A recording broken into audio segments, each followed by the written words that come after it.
One. Okay. Thank you. Welcome. My. I was reading something my daughter wrote about her mother, how at the apartment in Barcelona, she would stand out there and listen to all the chatter of the children down the street below. That was music. I think it's music for a teacher to come into a room and hear all the noise that one hears. It means you know each other, you're sitting beside each other, and you're going to welcome me as your stranger. Yes. No, Not a stranger. No stranger. Let's pray as we start.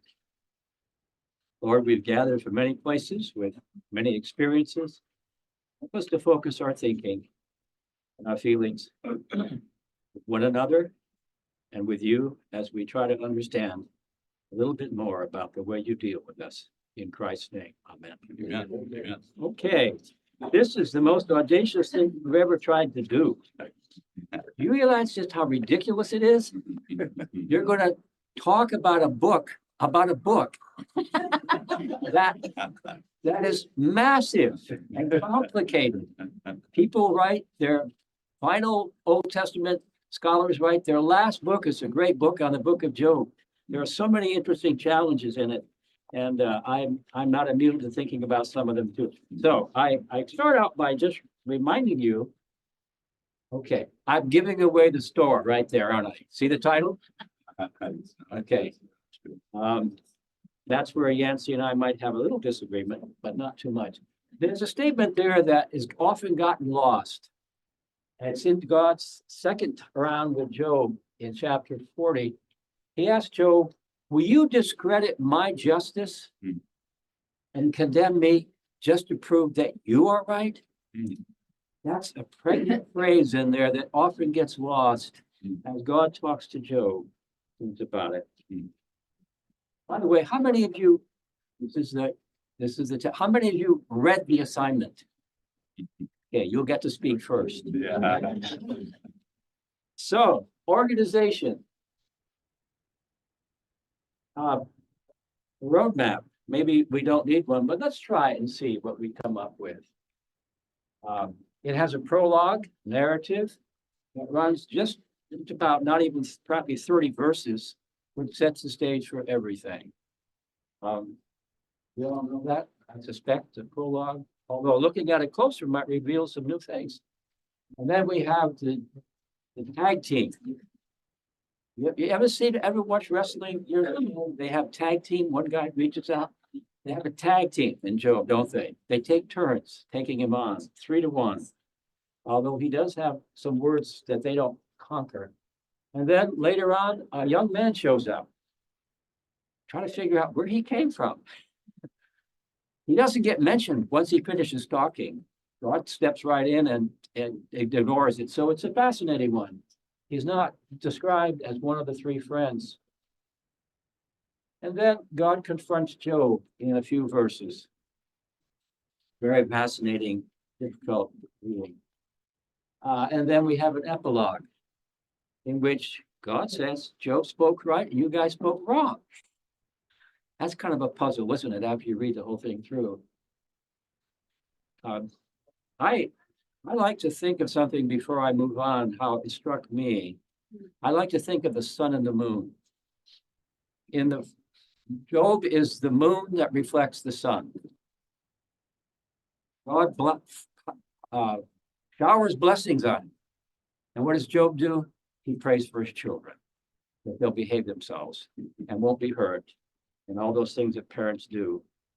And then at the end, what does Job do? I found it interesting that God and Job don't seem to change their character very much. Constant. What happens at the end? Instead of praying for his children, he's praying for his three friends. And God is blessing again. So I don't hear that often discussed, and I know that we'll get into it, but that strikes me that the character of Job and God don't change from the beginning to the end in terms of the way they relate to their world. God is the blesser and Job is the intercessor. You see that at the beginning and end. That struck me. It's kind of an important thing to know as you read the book of Job. I like to think of it as the sun and the moon. Okay. Enough of Bursey's unique ridiculous ideas perhaps, but organizational challenges. It's got lots of them, doesn't it? I mean, it's got lots of them. I mean, it leads people to all kinds of interesting conclusions about how the book got put together and so forth. What of that speech at the end? I mean, why talk about all those strange creatures when Job is raising an existential question? At the beginning, we have this dialogue narrative, and Satan never shows up again. I mean, there are puzzles in the book that keep people thinking and writing and disputing with one another. Some people would just strip away the narratives and just look at the speeches and say, that's the real book. Other people would say, well, without that narrative, it's hard to know what's going on. By the way, that picture I had up there early on were two cuttings or 2 pages out of William Blake's book, which he did. He illustrated the book of Job. And you should maybe go back and look at it again. I have my own personal questions, which have struck me as kind of maybe important. One is the exchange between between God and Satan, public or private? Kind of makes a difference. It sounds like it's public to me. And things that are discussed in public where other people are listening have a implication to them. I mean, like take the Sermon on the Mount. Who's it for? Well, it sounds like it's for Jesus and his disciples, but then the crowds and they're listening in to that. So that's a big question for me. I kind of think about that one. And the other one, which related to that, is why did God start the conversation? Why did he bring up Job? Mm-hmm. It's fascinating, isn't it? It isn't like Satan had a big question. God asked Satan the question. Now, have you noticed my man? Have you noticed my man down there? That's significant too, I think. I think those things kind of carry on. Okay. So how have people interpreted Job? And now I'm going to throw dust in the air, which try to suggest that different people read it different ways. In my Sabbath school class, I'm not the teacher or the pastor. I'm the thrower of dust in the air. And I think maybe that's how somebody has to do that. Okay, what about the book of Job? Our author and Adventists in general consider it historical. Others would say it's historical fiction. I mean, think about those long speeches that go on for chapter after chapter. Who recorded those? Where do they come from? Did government? That's an interesting question. I'm not trying to change your thinking. I'm just pointing out as you read the book, things that may not occur to you that other people have. Some people say the whole book is fiction, but still extremely valuable. Doesn't have to be historical. It wrestles with the fundamental questions. We take the position that it's historical, although I'm puzzled about how we got those long speeches. And by the way, the book of Job is like the Quran, poetry, much of it. That's my phone. Probably you don't want to hear it when it goes off. See, that's a nice picture. That was put up by IT, and I don't know how it happened, but it's very good. Put it right there. Yes. So as we think about the book, it is a challenge to even translate it. Lots of unique words that only show up just there in all of the Hebrew lexicon. Lots of them. And like the book of Psalms, which the rest of us over there are looking at, it tends to be very difficult. Poetry tends to take advantages with the language in ways that you don't get to do in English 101. And so there you have a book that is very challenging to translate, to be sure to know what it means. So another question. People say, well, this was Job's test. And when God asked Satan, and did God know the outcome? Or was he needing to find the outcome? That kind of question, and I know where you stand. Or do you? I don't know. But that's another kind of question that divides people. Is God trying to figure something out too in this? How is he so sure? Another one. And this gets a little bit more dangerous. My students, when I used to teach this course called Introduction to the Bible, I started it, but I don't get to teach it anymore. So there are good people doing it, including Zdravko. I asked the question to the students, what do you think of the book? And they divide into two groups. Those that are just angry at God for playing games with people. They're tired. Young people don't want to have games with they see that book as God's up to, here I am, let's have a little game. Or there's a deeper issue, or the other one is Job's faith. That Job's faith really impresses them. They divide kind of on those two things. Are they looking at Job or they're looking at God? Doesn't usually look very good with my younger readers when they read the book. And then there's the whole question, which C.S. Lewis wrestles with in the Psalms, his book, Reflections on the Psalms. I don't know if you've read that book. It's an incredible book.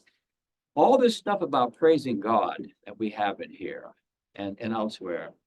Is God an egoist? Let me think this through. Satan claims that he knows that Job will falter. If he's so sure that Job will falter, the implication is that God's acceptance of Job's praise based on Job getting the goodies. Does Job honor God because he gets the goodies? Is goodness a means to the goodies? That's a big question in life. Is goodness a means to the good? We're good as long as there's a payback, a reward. In fact, we even wonder about the end. Does that kind of prove Satan's point at the end? Job gets it all back and double. So there are all kinds of things going on here. It does seem that if the test is for taken up, that God may or may not know the outcome, but he's banking on Job. At least that's the way some people would read it. Another one, and this is very common, particularly among Calvinists. Among Calvinists, God is sovereign. Satan's role is kind of like guy in the court that raises questions. He's the guy that throws dust in the air. He's the person that does that sort of thing. And so he's really employed by God. He's just sort of part of the program. He's the one that's around to make things interesting. I suppose every administration needs that. Maybe not. Some of you have had that experience. You keep someone around who challenges you, and if you're smart, you do that. If you're not so smart, you get rid of them. Maybe. Depends. So is that Satan's job? I mean, the idea that there could be a real contest here is probably not very productive in the thinking of good Presbyterians, for example. Yes. For an Adventist, how could you have a controversy with a lackey? Well, that's our answer. I'm just pointing out that a lot of people who read the book of Job want to emphasize the sovereignty of God all the way through, and that Job is simply like a prop who comes on the stage to raise something up. Now, that's all I'm trying to say. It's just how different people read the book. And the fact that he never shows up again, like he did his part, he's gone. That's their argument. And how do we understand Job? Is he a hero of faith, plaything, a pawn in a contest that he never knows about? Or is he a representative of a lot of us? Is his unique, or is there something bigger? Can I say, for example, that the difficulties I go through are because God and Satan have had a discussion about my faith? And I'm probably not quite ready to go that far, but maybe. It's Job's wife. She gets a bad press. I would like to have heard more from her. Would you? I see some people with longer hair moving their head. So is she empathetic when she says, curse God and die? She angry at God? She disgusted with God? Is it an act of mercy? Does she have the same belief everybody else has? That if he does something really bad, God will take care of it. Her husband won't be suffering anymore. And you know about what happens with, if you're caring for someone who's suffering, you suffer post-traumatic overdress syndrome. I was talking to a man last night when I might have been working on this a little bit more.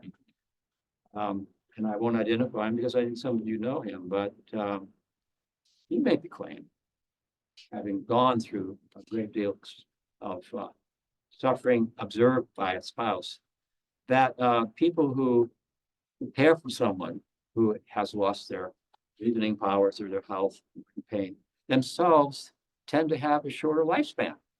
Mm. I didn't know that. So there's an impact. Maybe it's really hard on her to see her husband that way. By the way, I got a new book that I just started reading. That's always dangerous. It's a book written by two doctors at Harvard who are studying accidental events. You know, like what happens if you come in second place in the Olympics rather than the first place? Well, it turns out the lifespan for all that they could find the data for people who come in second as at first is they live 3 years less span. Wow, the implications of some experience, you know, very, very powerful. So maybe Job's wife had put up with as much suffering as she could handle. In the Quran, which has doesn't have a Job figure, but it does point out that Job was being buffeted by Satan for many years, and his wife said to him, "Why don't you ask Allah to put an end to your suffering?" Huh. Reasonable request, but within an Islamic tradition, that would be wrong. God decides when the suffering ends. You ask for strength. So we said to her, "You are an agent of fate. And when I get through this thing, I'm going to give you 100 lashes." And of course, when the story is over, you piece it together. God says to Job, "Use grass." So that's within the Islamic tradition. They don't have a book like this. They don't have a book. God gives you the strength to endure. That's kind of a statement that sometimes people misread in Paul. They get that out of Paul. Paul doesn't really say that. That's in Islam. So we have this one. Job's wife, is she an accomplice of Satan, Iblis, as in the Quran, or is she actually looking out for her husband as we read it here? And what's her view on God? It looks like it's the same as the three men. There are those who said Job should have stood up. I mean, this is a time. You've heard the joke, the Jewish joke. There are two rabbis, a big one and a short one. They're arguing about something, and the big one appeals to God, and God speaks, and the little one says, "It's just 2 against 1." So, you know, there's this sense of defiance. I'm going to go down fighting even if I lose. Maybe there are people who think Job buckled too quickly. These are some things that don't usually get in my circuitry. And then a big question, of course, is this unique or representative? So I propose, what did I put up here? Oh, yeah, let's try it. Okay, so let's face it. We live with suffering. I was talking to someone, a friend of mine, inviting her to my wife's memorial service, and she told me that her husband died, her brother died in November. And for the next hour and a half, I just listened. Yeah. I sat down yesterday with someone to help me on my computer, and that person is getting 3 hours of sleep a night. His wife is suing for divorce. So everywhere you turn, people are suffering. In this room, you know. So I'm going to ask those of you who read the book. It's only those people who read the book can talk. What did you think about the chapter? What did you think? What did you like about it? What did you agree with? And I'm a very patient man. I'm not really, but I'll try. So what did you think about the book? Those of you who read the chapter, what do you think about Yancey's treatment?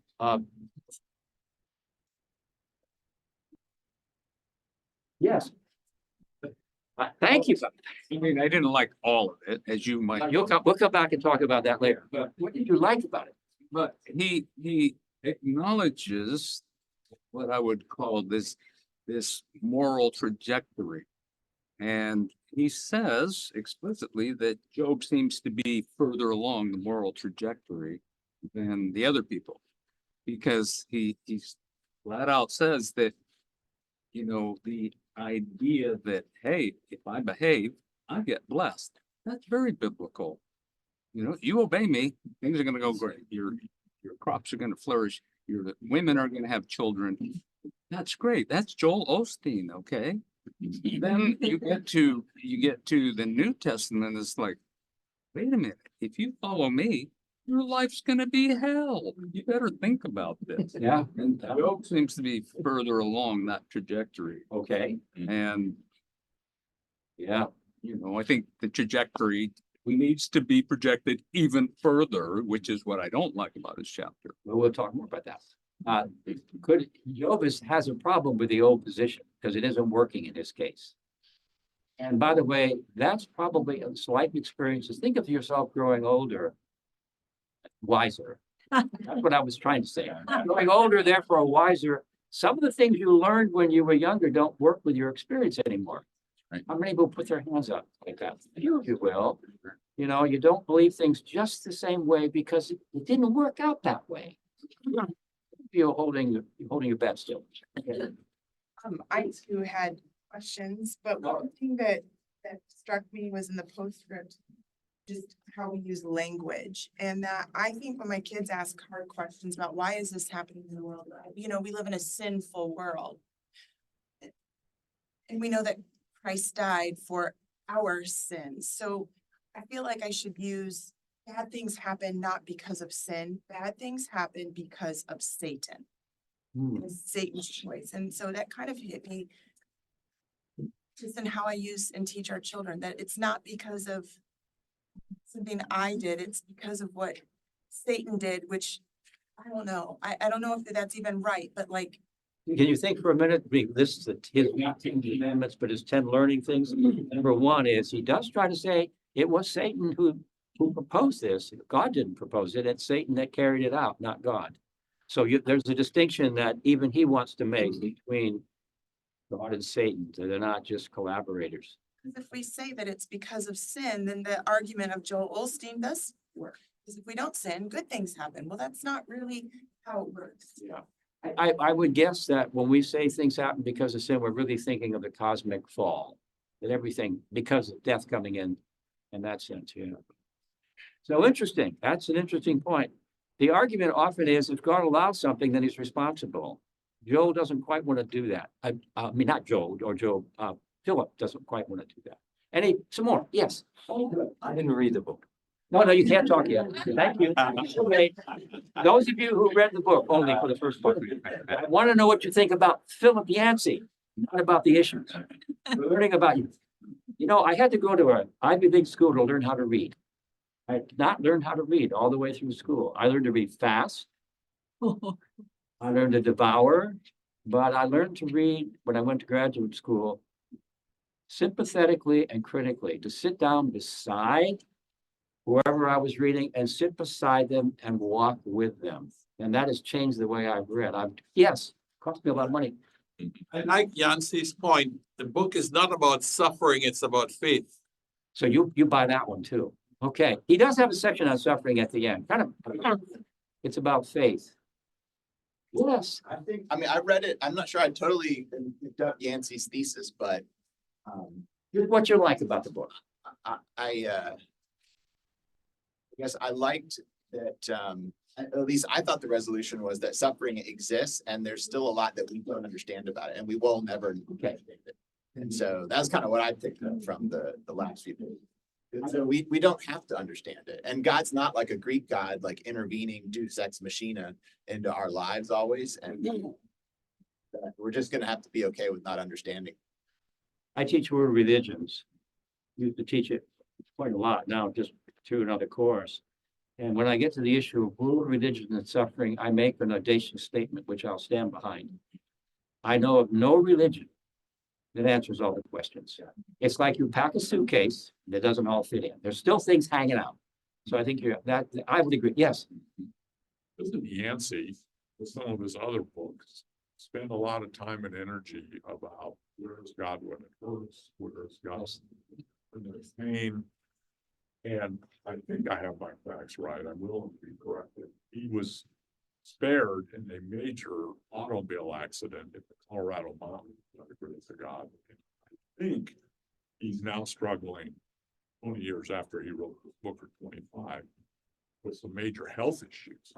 So I would Parkinson's, is what I think it is. So I'd But be that- curious if he was writing the book today. See, now you're wandering off, but that's okay. Have the same approach.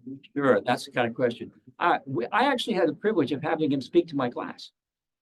Yes. Should have recorded it, but he came in, I think his wife is a nurse. And so she was there on campus too. This is why I keep a journal. I should have checked to see what I wrote that night. If I did, what he said, but he was very impressive, very thoughtful person. But you're right, he did talk about things that had happened in his life. How many of you have, I'm now Bursey's digressing, be warned. How many of you have read his autobiography? Yes, there were some of us, now that's a real read. What's it called, Dark? You're supposed to remember these things, but I call on you. Right on the tip of my. Okay, anyway, if you want to read more, his recent biography is really very worthwhile. A group of males who actually read books, and I know there are a lot of you in here, but we get together every couple of months. Like where the light shone or something like. Yes, something where the light shone or something. That's very close to it. You may want, if you like to read Yancey, you might want to read that book too. You've already read it? No. Okay, Yeah. I have to wait. Okay, anything else before we open it? Is he handicapped really now? I don't know. I don't know. I suspect growing older he is. So, for those who have read it, I'm still sticking with you. And by the way, there's no clock on the wall. Somebody took it down. If you had written the chapter, what might you have added that he didn't? Let's just, that's a dangerous one. You know, I was disappointed. I thought he'd say something about that, or I think I would have. I like to ask students this when every guest speaker comes, as you know, Bob. What would you have said if you were giving this topic to get them thinking? Okay, I may come back. I'm not seeing any hands, but yeah, okay, Bob. You already said you wanted to go further. I remember that. Well, I mean, I wish he had addressed the just basic idea that God is trying to get not just Job, the wife, the friends, everybody, us who read it, into focusing on a picture of reality. That's all it is. It's like he's trying to move us from the misperception and ambiguity and distortions and illusions that are natural when you're young and immature. You're not supposed to stay there and still be there at the end of your life. You're just moving towards a better and bigger picture of reality. Okay? And that's what that whole long discourse on, it's like God the fisherman. He's fishing in the abyss for this great whale, you know, the hook and the lip and everything. And it's like, what is that about? Well, that's like a recapitulation of Genesis, right? I mean, There's some connections, interesting, yeah. and he's trying to bring us to reality. None of us could say logically, I understand reality perfectly. Okay, it seems real to us. It doesn't mean it necessarily is. So God's saying, come on, let's move. I got more to show you. And I wish Yancey had maybe just used the word reality. You like to see that, okay? Okay. You remind me, in Buddhism, they have a metaphor. Sometimes you cross the lake and leave the boat on the shore as you travel on. You don't take the boat with you when you cross the lake. You move on to new territory. Now that can go in all directions, but it's kind of an interesting concept. So maybe, is there something in there that if you'd have been the editor that you would have crossed out? See, I'm kind of burrowing down. I'm assuming you read the chapter at least twice. Me, I have to read 3 times to remember. But something I really struggle with that I wish he would have talked more about is that more than one thing can be true where he talks about suffering. I made a note in here. Is this really true? Suffering comes from God. God is just. I am innocent. Where he talks about Job arrives at a different formula that on the surface makes 0 sense. suffering comes from God, God is just, and I am innocent. Hmm. And that he clings to these three truths. And is that? That's hard. I think that at the end, he does try to give a little distance between God and Satan, but you can certainly find passages in the New Testament that suggest that God sends you suffering. Suffering comes to you as an instrument of God. I'll put it that way. As Romans would say, in all things God works for good. Doesn't necessarily he started them, but he can finish them. That sort of thing. So there does seem to be that kind of understanding. And you're going to be my timekeeper and tell me when I have 5 minutes, won't you? Since you're looking at your watch right now. You got Okay. 30, Ernie, you're good. Okay. So here's some things that I saw in Yancey as I try to open it up, and then that we're kind of, he said, we're privileged to see the play, almost like we're looking at the play. The characters don't know, and we get behind the curtains. That was a big thing. We're getting a peek. Joe never finds out, does he? Hmm. Never finds out. You know, it's an interesting thing that doesn't end with any kind of revelation of God's goodness, except Job repents.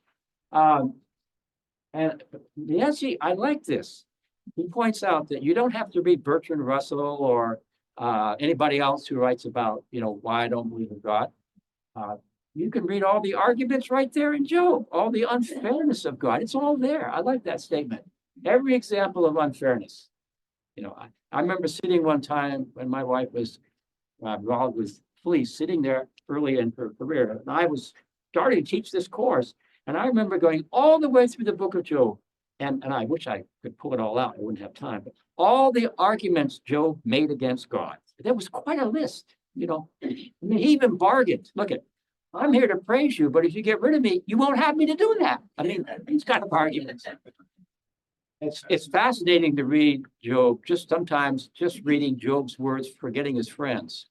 And so, and by the way, speaking of friends, some of you know, Sigby Tonstad has written a piece recently pointing out, and many of you know this, that when you're doing counseling, do we have chaplains in here? Yes, okay. Chaplains are not in the business of telling people why they're hurting. I think one time my roommate of 4 years, his grandmother died when we were in college. And he told me, he said, well, they're telling me that grandma was getting old and this saved her a lot of problems. She died dramatically. But you know, the argument didn't work quite so well when his mother was killed by a drunk driver.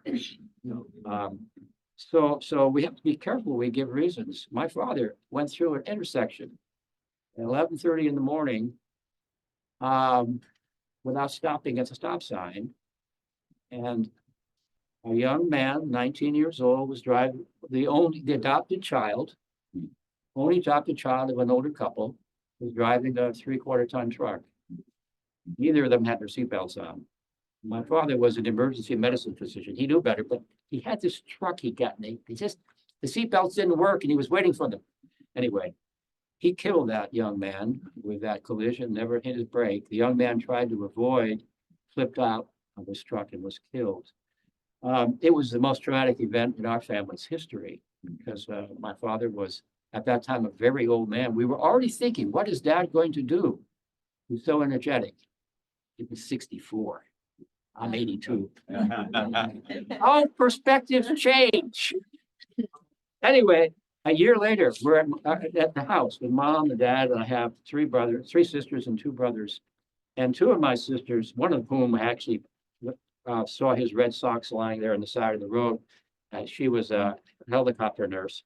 She knew it was her father. She picked him up.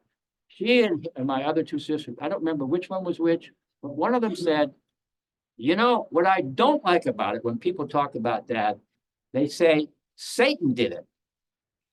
What? Who's in charge around here after all, right? And the other one said, what I don't like about it is they say God's responsible. What kind of a God is that? I learned as a young pastor, keep your mouth shut. And I'll move it out of the way. So, yeah. No, that's not my, here, this is the one you want to sit in right over here. Good, sit there. Okay, I'll get this. So that's the rule. if we learn anything about the book of Job and we're in counseling, the guys really shown that they kept their mouth shut for 3 days, didn't they? Don't tell people why bad things happen to them. You know, it's a good thing. It is all the things that we tend to want to help can hurt more than help. We don't give explanations. And I'm sure you could pick up here and fill the rest of the period talking about that very point. You learn that really quickly as a chaplain. You're not there to explain things to people as to why they're suffering. You're personally, you're not medically, so you can't give them that intermediate reason, but the ultimate reason of why the world's this way, it could be just whatever. And so they did well for 7 days, and then they shot themselves in the foot. And as you pointed out, we have the Garden of Eden story again, used at Genesis. He points out that in effect, book of Job raises the standard higher. Will Job hold on in faith, even as Adam and Eve didn't trust God? Will there be trust? So it's kind of like a replay with a higher bar. That's one point he made that was significant. And then he started saying something that I kind of thought, wow. He said that Satan's charge was against the character of God. Boy. And then he said, God is not on trial, Job's on trial. And that's where I said, no, wait a minute. You're not quite right based on what you just said. But he's making the point that the book is about Job's faith. But he has these wonderful little places all through there that I'm going to collect.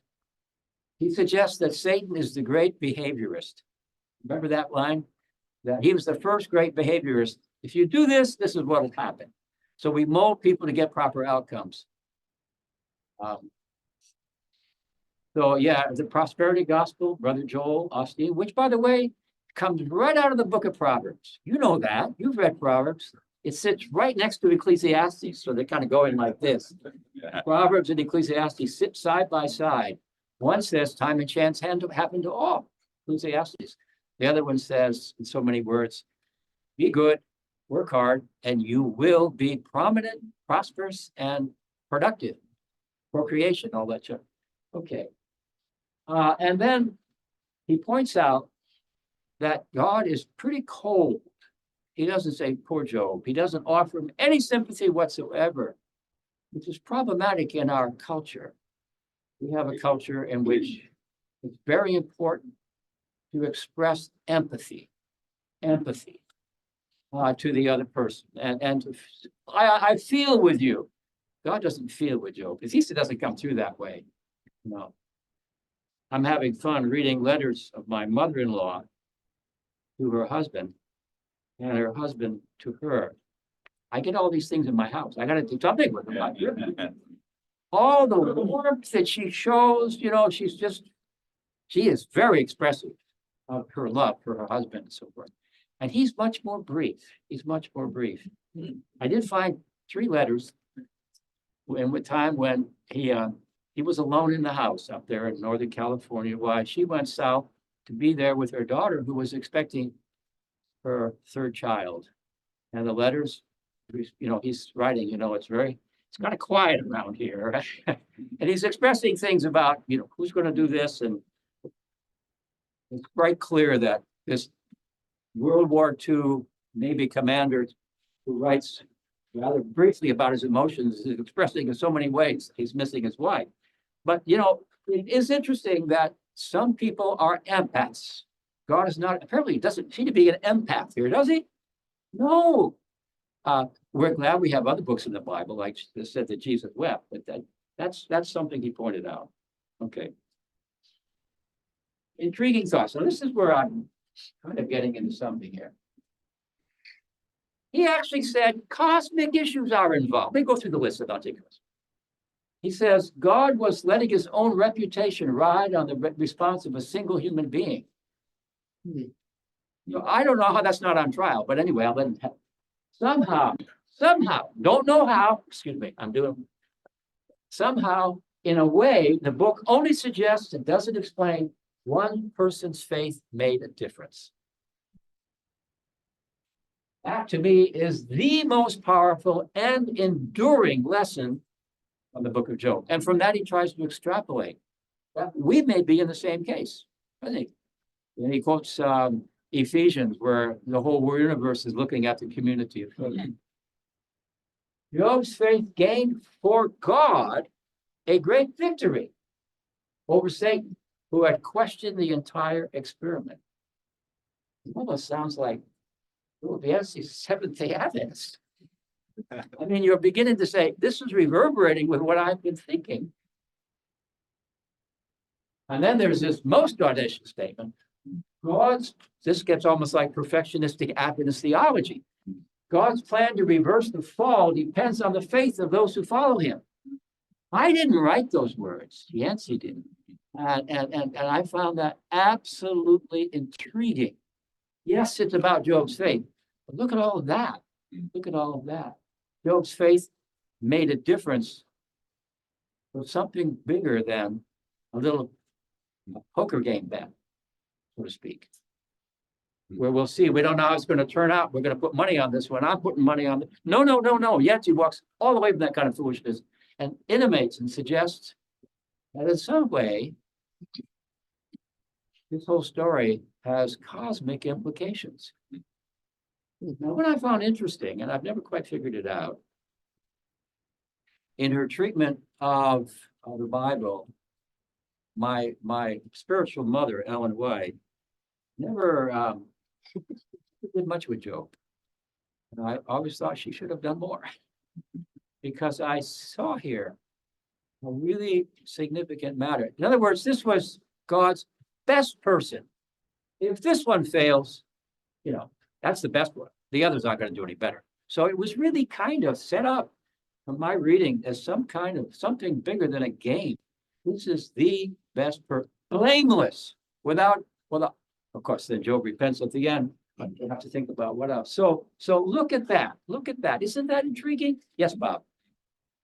I've taken you away. I hope you. I would like to quibble just a little bit with when you said that God doesn't seem to show any emotion.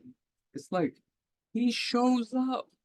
And there's no question. Thank you. That Job is talking to God. I would kill for that experience. I think every one of us would. And Yancey, I stacked the deck. Yancey does say that's enough. And I've heard others make the same point. Dr. Greenlaw, David Greenlaw, used to talk about Job. I bring him to our class and we'd have him talk about Job. It's always a smart idea to ask your college, university president to come speak at your class. It's just really a good idea. Helps remind them why they're there. Not the students, but the administrator. Yes. What I have dust, if you don't mind. See if it settles. Cosmic issues involved. He didn't say, did he? What I don't understand in fundamentally structure is that Satan was the archangel. He spent some. You're bringing something else in here now. I understand, but where I'm going Okay, you can do that. is that he spent eons, an infinite amount of time with God. If anyone knew God's character, it would have been him. And what the book is asking, suggesting, whatever, is that there is the basis for bet on the uncertainty of an outcome. That's a bet between two people who know each other intimately, Two beings, and one of them knows the beginning and the end. as you understand it. Yeah. I don't understand. So why would that structure for me is all wrong for what happens in the middle of the book. So I just want to drop a little bit of mercury in your thinking here. It's a public display, not a private conversation. So we get back to that fundamental question for me. Why is Satan bringing the charge? And what difference does it make that it's in a council? Everybody hears it. What's going on? Those are pregnant thoughts that I have. It's not just about God and Job. So why bring it up in public? So again, I'm doing the same thing you're doing, bringing things from other places in, yeah. But notice, he makes this claim and, on page 66, question the entire human experience. Experiment, he called it an experiment, by the way, God's experiment. We wish we had him here to talk. We could draw it out a bit more, don't we? But I found myself resonating with the idea that there are intimations in this book that there's a larger issue going on. It's a public contest. It's a public throwing down the gauntlet. Your best man is only serving you, whether you know it or not, you do probably know it, just to get the goodies. And if you do know it, you're a pretty craven creature. And if you don't know it, you're pretty ignorant. I mean, it's a challenge to God. That's what Bursey talking now. So when he throws the challenge down, he's making a claim implicitly about God too. Because God says, he's a great guy. He serves me. I can trust him.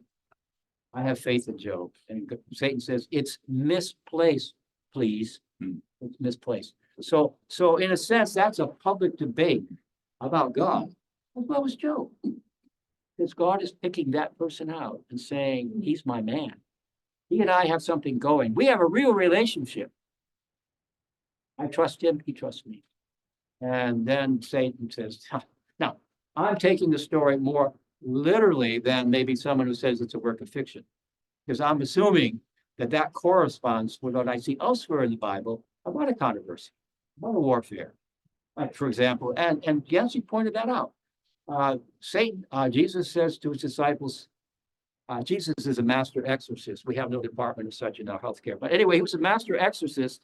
And he sent his disciples out to perform exorcisms. And they come back and he says, I saw Satan cast down. You know, that's so there's this cosmic conflict in the Gospels that's implicit. And we connect that with Job and we start doing the things that you did, rightfully so. But if you think of it bigger than just God and Satan, it's not about what they know about each other. It's about what others are thinking and learning from this whole thing. That's how I would extrapolate it. Like, yes. What do you think of Yancey's suggestion? We move from this contract. I am serving God to be blessed. And he says, but we've gone in the New Testament to where we now have to expect suffering. Part of the journey is part of the course. So it's almost like there's a step, an evolution in religious sensitivity. Well, even to the first part of what you said, the Gospel of Luke, Jesus specifically says, make sure you invite people home for Sabbath dinner who will never invite you back. He says that. I mean, so many words. Invite people who can't pay you back. So he's breaking the notion of reciprocity, which was so basic. But as far as the other part, suffering, it is a new note. But then you have the Psalms. And if you were following your lesson quarterly, like good people would, no, you would be wrestling right now with the fact that a huge bunch of the Psalms are just like Job's speeches over and over and over and over and over again. You know, God, where are you? This is not fair. You are picking on me. And if you read some of those Psalms, they're as good as any of the speeches in Job. I mean, really accuses God of things. And it's in the Psalms. So it is there in the Old Testament tradition. But in the New Testament, it tends to be suffering on behalf of your faith in Jesus. You're going to suffer because you believe that a crucified Jewish criminal is the savior of the world. Really? Tell that to a Roman. So the beliefs you have that the Messiah would be killed, that's not the one we're looking for. All of that is why almost every book of the New Testament has suffering, but it's suffering for Jesus. Remember the Beatitude to those who are persecuted for righteousness' sake? Then it goes on, blessed are you, first time getting personal in the Beatitudes. When others revile you and persecute you and say all manner of evil against you falsely for my sake. So the New Testament suffering builds on the old, but focuses it on this Messiah who is conflicting. I don't know if that, you can, yes. I'm surprised, a little surprised that you haven't used the word theodicy. And I try to. I don't think Nancy uses it. No, we stay away from that word. It's a great word. I did say the same thing. I did say the same thing. I didn't use the word when I said everybody tries to pack their suitcase. You leave something out. And that's my problem with theodicy. Here's my observation. Okay, It's like a theodicy starts with an assumption that God is good. God is good, Sure. powerful, maybe as an extension, powerful. as maybe as an extension of his goodness. And then you say, okay, why this? Sure, correct. Let's just call it what it is. And then what almost always happens is when you start, you go, well, maybe he's not good. It's like, why did you give up your assumption?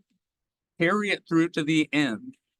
The obvious answer, I think, is there's something better.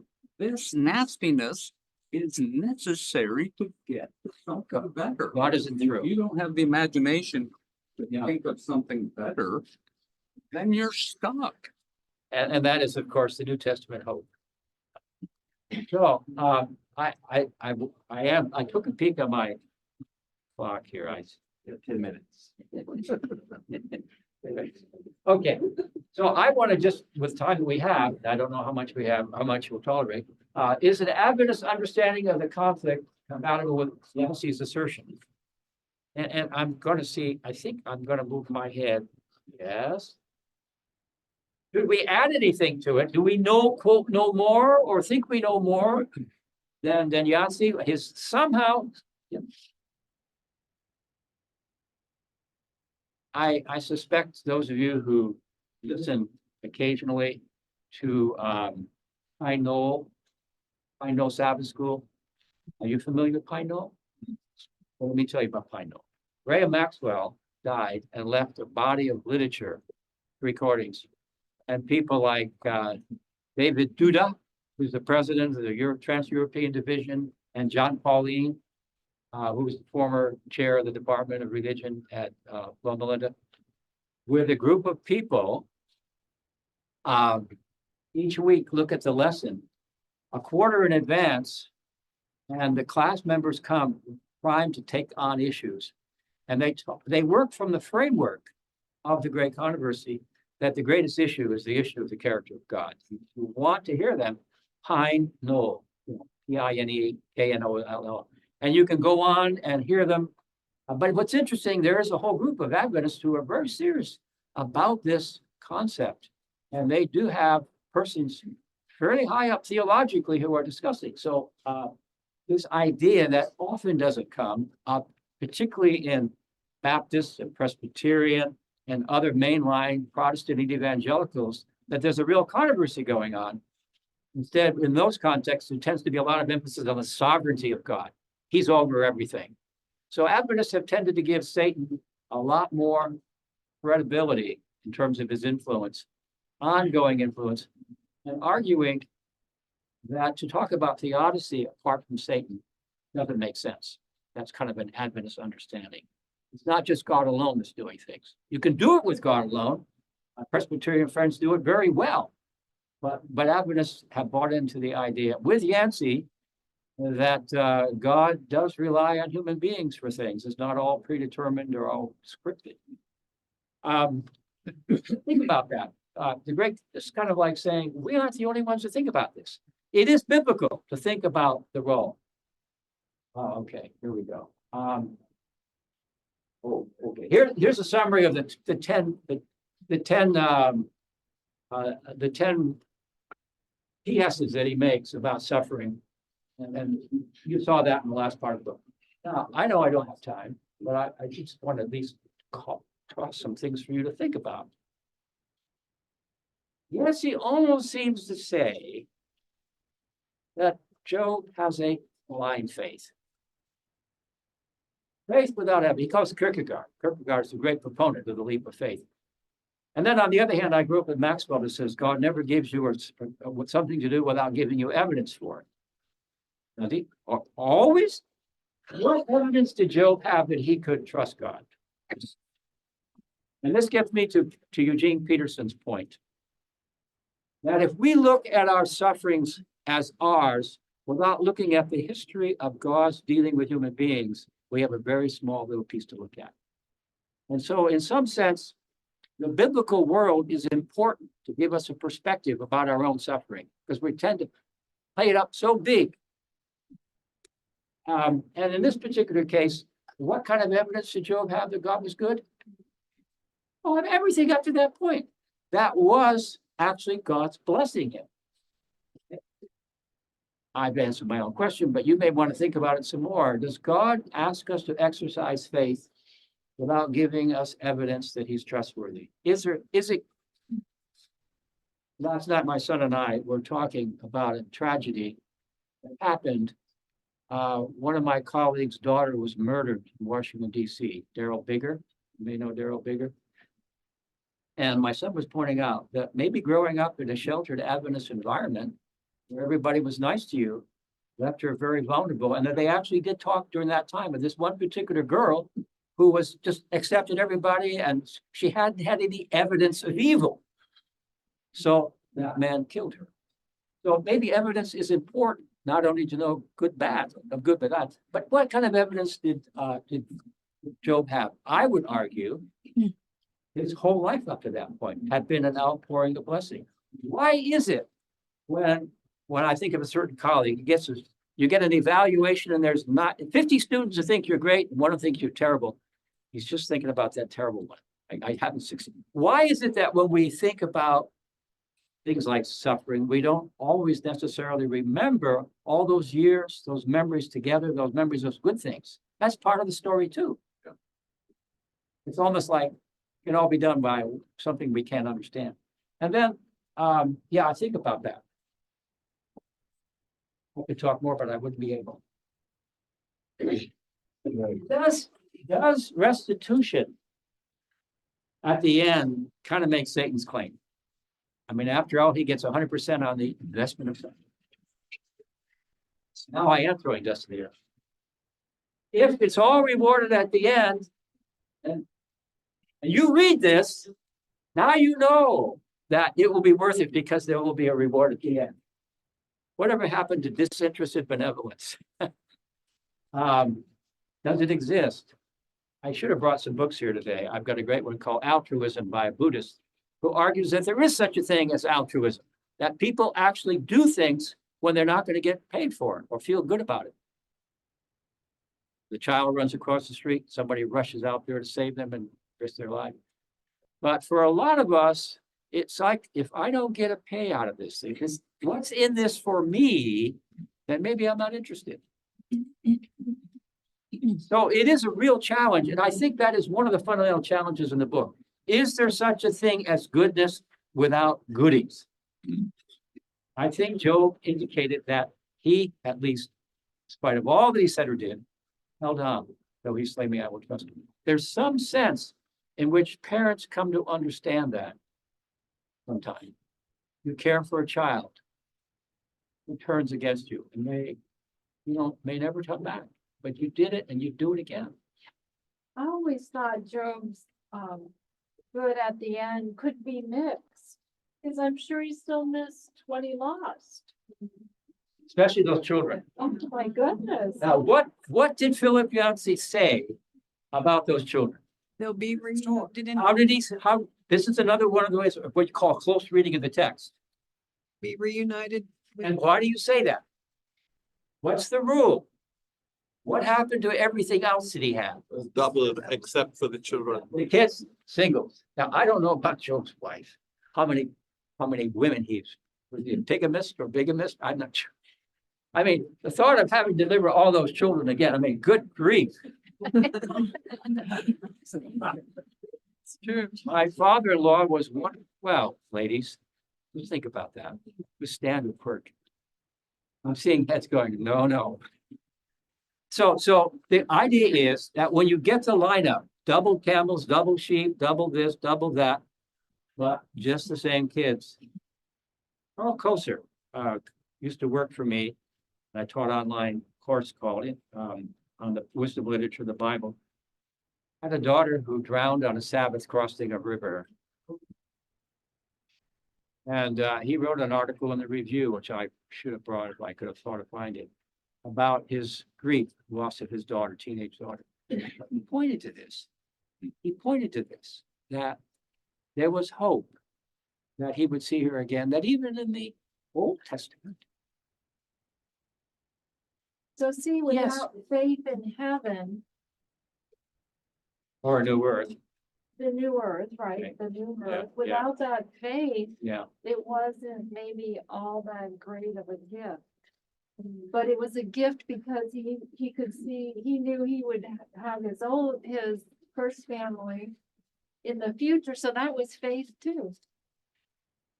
You know, it is troubling to read the Old Testament and try to find evidences of an afterlife. You can find them here and there. The living know they died, they don't have anything. Ecclesiastes, put not your trust in princes, or, you know, the very day they died, their flocks perish. Psalms, Ecclesiastes, Job. The idea of an afterlife, by and large, C.S. Lewis writes this really a very fascinating book called Reflections on the Psalms. He points out that psalmists really don't believe in an afterlife. They did now. We read into these things. We read into those things, and I don't think we should stop because we have a different perspective of what the word forever might mean. But clearly, this is a hint at the end of the book that those children have a future. Yeah, the children have a future. Yes, I'm glad to see your hand. I'm going to be quiet. I know we're running out of time, but all through this, I've just been thinking about a devotional thought that his father sent us over the last couple of weeks that we've really been mulling over. And it said, test this question. What if God's only gift to you were his grace to save you? Would you be content? You beg him to save the life of your child, plead to keep your business alive, implore him, etc. But what if he said, my grace is enough? If God did nothing more than save us from hell, can we complain? So, like, looking at all this wrestling and questioning, I know we have to wrestle and question even with this. But it kind of like gave us pause to think how much we judge God and his goodness by our circumstances. Outside of just this beautiful fact of what you were saying, that there's something bigger ahead that. My silence doesn't mean I'm not hearing you. Yeah, I mean, it's a heavy question that. Not only a heavy question. Isn't that, I'll talk to you more after this. isn't this what we are working on, the whole idea, no matter what happens down here, we're gonna have 100% return in a garden made new. Isn't that a part of? See, now you're back at my good question again. How important is the reward? The reward is a communion with God in the cool of the evening. I've thought Ah, multiple times, you know. yes. There's a female Sufi saint in Islam. I think you've heard me say this. She's thinking, God, if I want to avoid hell, don't let me go to paradise. If I want to go to paradise, from paradise, send me to hell. If I want to go, how did she put it? Your speech. Let me in. Let's not forget that Jesus himself says, I've come that you might have life. and Sure. More abundantly. Yes. But he also said, you follow me and you're really gonna suffer. So the two go. Yes, together, yes, yes, that's yes. Just the reality. But the suffering has reward. Well, it has an implicit relationship reward. It's called a restoration. It's not a payoff. It's the thing that really counts that you lost that you get back. It's not like it's a goodie. Being in the presence of God is not material rewards. It's not a street of gold. So when we use the word reward, I think we tend to think of the lottery. We tend to think of, it's more than that. It's a restoration of a relationship. Right. Yeah. Over to you. When I read this chapter, an old song just came to my mind. It says, Lord, I worship you, not because of what you've done, but because of who you are. Mm. And I thought this whole story of Job was the essence of he worshiped God because of who he was. And I was thinking that Job did understand the afterlife. He did believe in it until 19. Depending how you translate it. For I know that. Yeah, I like that translation too. It's not the old one. It's part of poetry. If it can be translated two ways, we want the one that has that, but there's another way to translate it. I mean, I'm throwing dust in the air. It is clear that Job wants an audience with God before he dies. Yeah. I like that. I like my King James. You're actually quoting a very good one. I did refer to it one time, but I just wanted to tell you that it's an ambiguous text. And we live with ambiguity on the text. What's the other text that- I should have my computer up and I could read them to you. It's not, the way the poetry is put together, it can be translated more than one way. I'm holding on to the reading with you. Yes. And I think I'm running on thin ice. I was just looking at the time and I don't Yes. see it today with Job and my thought is, what's our key takeaway? That we live with ambiguity and we just have to, I feel unsettled. Okay, let me ask you a question. Just gonna say, I feel unsettled walking out. Let's recognize that as we grow older, we're certain about fewer and fewer things.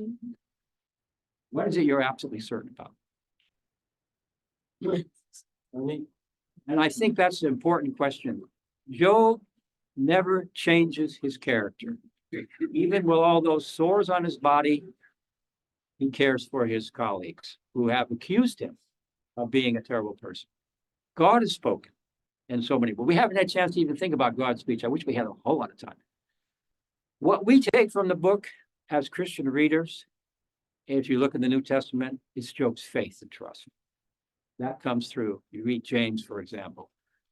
A faith that is honest, a faith that it's not afraid to accuse God, a faith that is not afraid to tell God things. So we have a description of a kind of broad understanding of faith that has integrity, that acknowledges emotions. That you carry when you read through. If it's about faith, it's not a mamby-pamby faith. It's not I won't talk about this faith. It's a very honest faith. I think that's one thing you can carry away from the book if you're going to talk about faith. We can go on and talk about the great controversy and I think the point that Yancey would make would be to say he doesn't know, but he quotes the New Testament, he looks at Job, and he thinks that our lives of faith do make a difference in ways we never know. Amen. Okay. So how do you end? With prayer? Yes. Okay. Yes, please. Okay. May the Lord watch between you and me while we're absent one from another. Amen. Amen. I'm coming back in a couple of months.